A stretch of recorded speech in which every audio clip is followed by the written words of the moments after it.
जय हिंद दोस्तों, स्वागत है आपका बीए सेमेस्टर वाला में। दोस्तों आज की क्लास बहुत ही इम्पोर्टेंट होने वाली है क्योंकि आज के इस क्लास में आप लोग देखने वाले हैं BA second year third semester new batch start हो गया है। आप लोगों का एग्ज़ाम 2024-25, 2026-2027 के लिए भी यह क्लास बहुत ही इम्पोर्टेंट होगी। ठीक है, इस क्लास में एशियंट हिस्ट्री यानी प्राचीन इतिहास हम लोग कवर करेंगे। प्राचीन इतिहास में आपके पेपर का नाम है political history of north India, 647 ईस्वी से लेकर के 1200 ईस्वी तक। ठीक है, चलें आज की क्लास दोस्तों बहुत ही शानदार होने वाली है क्योंकि ये मॉडल पेपर 2025 के लिए, 2026 के लिए, 2027 के लिए भी है। क्लास 2 है, इसके पहले मैंने लिखित, ठीक है, लिखित क्वेश्चन पेपर आपका सॉल्व कराया है। तो जा करके आप लोग जो लिखित क्वेश्चन पेपर है उसे देख लीजिएगा, जिनका भी लिखित एग्जाम है। ठीक है, इस क्लास में हम लोग top 40 most important MCQ question answer cover करने वाले हैं, जो सभी विश्वविद्यालय के लिए, यहाँ पर जितने भी विश्वविद्यालय दिए गए हैं इन सभी के लिए इम्पोर्टेंट है। चाहे आप इस विश्वविद्यालय में पढ़ रहे हो या इससे संबंधित विश्वविद्यालय में पढ़ रहे हो, आप इस क्लास को कवर कर सकते हैं, बशर्ते आपका जो सिलेबस है वो सेम होना चाहिए। ठीक है, चले आगे बढ़ते हैं दोस्तों। आज के इस क्लास में पहला प्रश्न देखते हैं आपका क्या पूछा गया है। गुर्जर प्रतिहार वंश के शासकों ने प्रारंभ में किस क्षेत्र में शासन किया? तो जो गुर्जर प्रतिहार वंश के शासक थे ये प्रारंभ में राजस्थान में, ठीक है, राजस्थान में सबसे पहले इन्होंने शासन किया था। बी ऑप्शन आपका राइट है। दूसरा प्रश्न आपका पूछा गया है, प्रतिहार वंश की राजधानी कन्नौज को बनाने का श्रेय है। जो प्रतिहार वंश है इसकी राजधानी कन्नौज थी। ठीक है, तो कन्नौज को बनाने का श्रेय किसे जाता है? तो नागभट्ट द्वितीय को जाता है। ये ऑप्शन आपका राइट है। चलिए तीसरा प्रश्न आपका पूछा गया है, किस कवि ने महेंद्रपाल प्रथम और महीपाल प्रथम दोनों का शासनकाल देखा? तो राजशेखर जी ने देखा है। डी ऑप्शन आपका राइट है। चौथा प्रश्न आपका पूछा गया है, काव्य मीमांसा और कर्पूर मंजरी नामक संस्कृत ग्रंथ के लेखक हैं। तो जो काव्य मीमांसा है और कर्पूर मंजरी है ये दोनों संस्कृत का ग्रंथ है, इसके लेखक हैं राजशेखर। ये ऑप्शन आपका राइट है।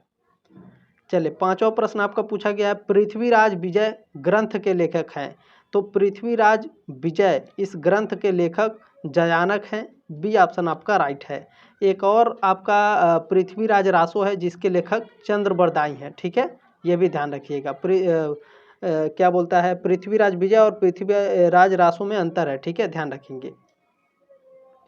छठवां प्रश्न आपका इसमें पूछा गया है, मुस्लिम लेखक सुलेमान ने किस गुर्जर प्रतिहार शासक की प्रशंसा की है?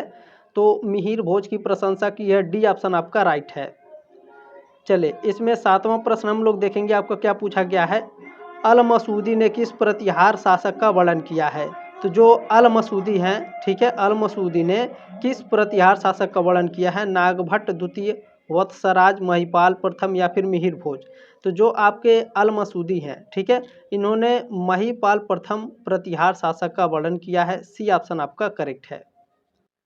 प्रश्न नंबर 8 आपका इसमें क्या पूछा गया भैया, ग्वालियर प्रशस्त किस प्रतिहार शासक का अभिलेख है? तो जो ग्वालियर प्रशस्ति है यह आपका मिहिर भोज, ठीक है, मिहिर भोज शासक का अभिलेख है। ए ऑप्शन आपका राइट है। प्रश्न नंबर 9 आपका इसमें पूछा गया, गुर्जर प्रतिहार वंश का संस्थापक था। तो गुर्जर प्रतिहार वंश का संस्थापक नागभट्ट प्रथम था। सी ऑप्शन आपका करेक्ट है। प्रश्न नंबर 10 आपका पूछा गया है, त्रिपक्षीय संघर्ष का प्रारंभ किस प्रतिहार शासक के काल में हुआ था? तो वत्सराज के शासनकाल में हुआ था। ए ऑप्शन आपका करेक्ट है।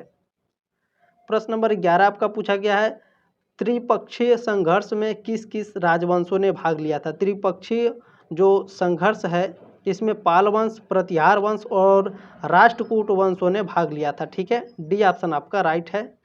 चलें प्रश्न नंबर 12 आपका पूछा गया है, पाल वंश का संस्थापक कौन था? तो पाल वंश का संस्थापक गोपाल थे। ठीक है, गोपाल। यह ऑप्शन आपका राइट है। चलिए प्रश्न नंबर 13 आपका क्या पूछा गया है, पाल शासक धर्मपाल ने किस विश्वविद्यालय की स्थापना की? तो जो पाल शासक धर्मपाल हैं यह आपके विक्रमशिला विश्वविद्यालय के स्थापना किए थे। डी ऑप्शन आपका राइट है। प्रश्न नंबर 14 आपका इसमें पूछा गया है, बौद्ध विद्वान हरिभद्र किसके दरबार में थे? तो जो बौद्ध विद्वान हरिभद्र थे यह आपके धर्मपाल के दरबार में थे। ठीक है, ये ऑप्शन आपका करेक्ट है। प्रश्न नंबर 15 आपका इसमें पूछा गया है, पाल वंश का सर्वाधिक शक्तिशाली शासक कौन था? तो जो पाल वंश का है इसका सबसे ज़्यादा जो शक्तिशाली शासक था यह देवपाल था। ये ऑप्शन आपका करेक्ट है। चलिए प्रश्न नंबर 16 आपका इसमें पूछा गया है, किस मुस्लिम यात्री ने पाल शासक देवपाल की सेना को सर्वाधिक समृद्ध और शक्तिशाली बनाया?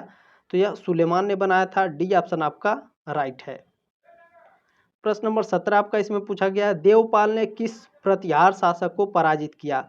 तो जो देवपाल हैं, ठीक है, ये इन्होंने मिहिर भोज को पराजित किया था। बी ऑप्शन आपका राइट है। प्रश्न नंबर आपका 18 इसमें क्या पूछा गया है? 18 नंबर प्रश्न पूछा गया है, किस पाल शासक ने सुवर्ण द्वीप के शैलेंद्र वंशी शासक के अनुरोध पर नालंदा के भिक्षुओं के लिए 5 गांव दान किया था? बहुत ही शानदार प्रश्न है। तो देवपाल ने किया था। जो देवपाल थे इन्होंने सुवर्ण द्वीप के शैलेंद्र वंशी शासक के अनुरोध पर नालंदा के भिक्षुओं के लिए 5 गांव दान में दे दिए थे। ठीक है, सी ऑप्शन आपका राइट है। प्रश्न नंबर 19 क्या पूछा गया है, किस पाल शासक ने कलचूरी नरेश गांगेयदेव को पराजित किया था? तो यह महिपाल प्रथम ने किया था। डी ऑप्शन आपका राइट है। प्रश्न नंबर 20 आपका क्या पूछा गया है, पाल नरेश महिपाल के काल में किस बौद्ध विद्वान के संरक्षण में विद्वानों का प्रतिनिधि मंडल तिब्बत गया था? तो दीपशंकर श्री ज्ञान के, ठीक है, दीपशंकर, बी ऑप्शन आपका राइट है, दीपशंकर श्री ज्ञान के, ठीक है, ये एक बौद्ध विद्वान थे जिनके संरक्षण में, ठीक है, प्रतिनिधि मंडल सभी जो पाल नरेश महिपाल के काल में थे ये सभी लोग कहाँ गए थे? तिब्बत गए थे। ठीक है, बी ऑप्शन आपका राइट है। चलिए 21 नंबर प्रश्न देखेंगे आपको क्या पूछा गया है। चलिए प्रश्न नंबर 21 पूछा गया, पाल वंश का अंतिम शासक था। पाल वंश का अंतिम शासक मदन पाल था। सी ऑप्शन आपका करेक्ट है। प्रश्न नंबर 22 आपका क्या पूछा गया है, सेन वंश के लेखों से ज्ञात होता है कि सेन वंश के शासक मूलतः थे, ये क्षत्रिय थे। ए ऑप्शन आपका करेक्ट है। प्रश्न नंबर 23 आपका क्या पूछा गया है, सेन वंश के इतिहास पर प्रकाश डालने वाले प्रमुख अभिलेख हैं? तो देवपाड़ा अभिलेख है। डी ऑप्शन आपका करेक्ट है। प्रश्न नंबर 24 आपका क्या पूछा गया, सेन वंश का संस्थापक था? सेन वंश का संस्थापक विजय सेन था। ए ऑप्शन आपका राइट है। प्रश्न नंबर 25 आपका क्या पूछा गया, विजय सेन के देवपाड़ा अभिलेख का रचयिता था? तो जो विजय सेन का देवपाड़ा अभिलेख का जो रचयिता है यह उमापतिधर था। बी ऑप्शन आपका करेक्ट है। प्रश्न नंबर 26 आपका पूछा गया है, किस सेन वंशी शासक ने चालुक्य शासक जगदेकमल्ल की पुत्री रामदेवी से विवाह किया? तो यह बल्लाल सेन थे। डी ऑप्शन आपके राइट हैं। बहुत ही इंपॉर्टेंट सारे प्रश्न ध्यान रखेंगे। ठीक है, चले, किस सेन वंशी शासक ने अनुलोम विवाह प्रथा को प्रोत्साहन दिया था? तो बल्लाल सेन जी ने दिया था। ए ऑप्शन आपका करेक्ट है। प्रश्न नंबर 28 आपका पूछा गया, सेन वंश का सर्वाधिक शक्तिशाली शासक था। सेन वंश का सर्वाधिक शक्तिशाली शासक कौन था भैया बताइए? बिल्कुल लक्ष्मण सेन थे। डी ऑप्शन आपका राइट है। प्रश्न नंबर 29 आपका पूछा गया है, लक्ष्मण सेन ने किस स्थान पर नई राजधानी बनाई थी? तो जो लक्ष्मण सेन है, ठीक है, ये आपके जो लक्ष्मणपुरी थी इसके स्थान पर नई राजधानी बनाए थे। ठीक है, ये ऑप्शन आपका राइट है। प्रश्न नंबर 30 आपका पूछा गया है, लक्ष्मण सेन की राजधानी नदिया पर किस तुर्क ने आक्रमण किया? तो यह बख्तियार खिलजी ने आक्रमण किया था। बी ऑप्शन आपका राइट है। प्रश्न नंबर 31 आपका पूछा गया, किस शासक को मदनपाड़ा अभिलेख में राजत्रयाधिपति कहा गया? तो यह विश्वरूप सेन को कहा गया। बी ऑप्शन आपका करेक्ट है। प्रश्न नंबर 32 आपका पूछा गया है, लक्ष्मण सेन द्वारा लिखी कविताएं किस ग्रंथ में मिलती हैं? तो यह सदुक्तिकरणामृत में मिलती हैं। बी ऑप्शन आपका करेक्ट है। प्रश्न नंबर 33 पूछा गया है, सम्राट हर्ष की मृत्यु किस वर्ष हुई थी? सम्राट हर्ष की मृत्यु 647 ईसा पूर्व में हुई थी। आपका बी ऑप्शन है इसमें करेक्ट है। प्रश्न नंबर 34 क्या पूछा गया भैया, गौड़वाहों की रचना किस कवि ने की थी? तो जो गौड़वाहों थे इनकी जो रचना है इसकी रचना किए थे वाक्यपतिराज। सी ऑप्शन आपका करेक्ट है। प्रश्न नंबर 35 आपका इसमें पूछा गया है, प्रसिद्ध विद्वान राजशेखर किस वंश के शासकों के संरक्षित कवि थे? तो यह प्रतिहार, ठीक है, प्रतिहार वंश के शासकों के संरक्षित थे। ये ऑप्शन आपका राइट है। प्रश्न नंबर 36 आपका पूछा गया, निम्नलिखित में से राजशेखर की रचना कौन सी है? राजशेखर की रचना है कर्पूर मंजरी, काव्य मीमांसा और विश्व विद विद्वशाल भंजिका, ठीक है, सॉरी, डी ऑप्शन आपका राइट है। चलें, प्रश्न नंबर 37 आपका पूछा गया है, प्रसिद्ध विद्वान लक्ष्मीधर किस शासक का प्रधानमंत्री था? तो यह गोविंद चंद्र गढ़वाल का प्रधानमंत्री का शासक था, ठीक है, ये ऑप्शन आपका राइट है, ठीक है, ध्यान रखेंगे।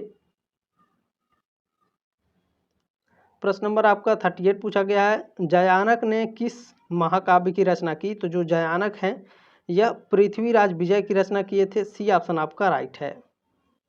प्रश्न नंबर आपका 39 पूछा गया है, लक्ष्मीधर ने राजनीति प्रशासन पर किस ग्रंथ की रचना की थी?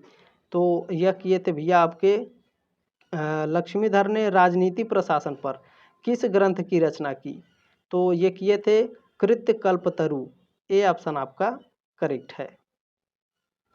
प्रश्न नंबर 40 आपका क्या पूछा गया है, चौहान वंश के इतिहास पर प्रकाश डालने वाले प्रमुख ग्रंथ पृथ्वीराज रासो के लेखक हैं? तो चंद्र बरदाई हैं, बी ऑप्शन आपका करेक्ट है, ठीक है। तो ये रहे साथियों आपके 40 मोस्ट इंपॉर्टेंट MCQ, ठीक है। आपसे रिक्वेस्ट है कि और आपकी ये जिम्मेदारी है कि आप इस क्लास को आगे व्हाट्सएप पर इस तरह से शेयर बटन बना होगा, उस पर क्लिक करके व्हाट्सएप पर ज़रूर सेंड कर देंगे, ताकि जिनका भी एग्ज़ाम ऑब्जेक्टिव है शानदार तरीके से अपनी तैयारी कर सकें। और दोस्तों, चैनल पर पहली बार आए हैं या तो पुराने हैं तो प्लीज़ सब्सक्राइब करके सपोर्ट जरूर करें। जल्दी मिलते हैं आपके नेक्स्ट क्लास में, तब तक के लिए जय हिंद, वंदे मातरम।